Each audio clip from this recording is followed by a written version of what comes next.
બરાબર? બધાએ ધ્યાનથી જોવાનું છે અને બધાએ સાંભળવાનું છે. ચલો અહીંયા ધ્યાન. હવે જો ચલો અહીંયા પહેલું ચિત્ર કયું છે? અવકાશ યાત્રી.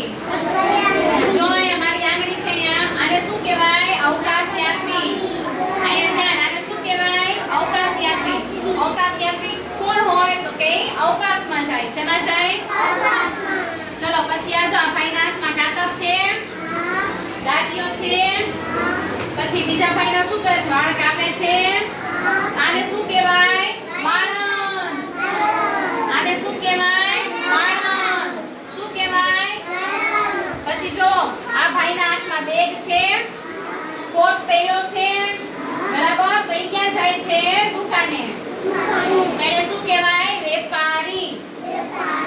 શું કહેવાય એને? વેપારી. ચલો આ ભાઈ ચંપલ સાંધે છે. ચંપલ સાંધે એને શું કહેવાય? મોચી. શું કહેવાય? મોચી. બરાબર? જો આ ભાઈના હાથમાં પાઇપ છે, માથે પીળા કલરની ટોપી પહેરી છે. તો એને શું કહેવાય? કોન્ટ્રાક્ટર. આને શું કહેવાય? કોન્ટ્રાક્ટર.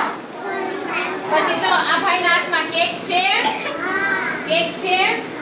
બરાબર? તો એને શું કહેવાય? રસોઈયો. જે રસોઈ બનાવે એને શું કહેવાય? રસોઈયો. પછી જો આ કોણ છે? આ કોણ છે? તમને તાવ આવે ત્યારે દવા લેવા જાવ છો ને? ચલો પછી આ જો ભાઈ આગ બુઝાવે છે. જોવાય બધાય આ ભાઈ આગ બુઝાવે છે. એને શું કહેવાય? ફાયરમેન. શું કહેવાય? જો આ ભાઈ પાસે જાળી છે. આ ભાઈ પાસે જાળી છે. બોટમાં ઊભા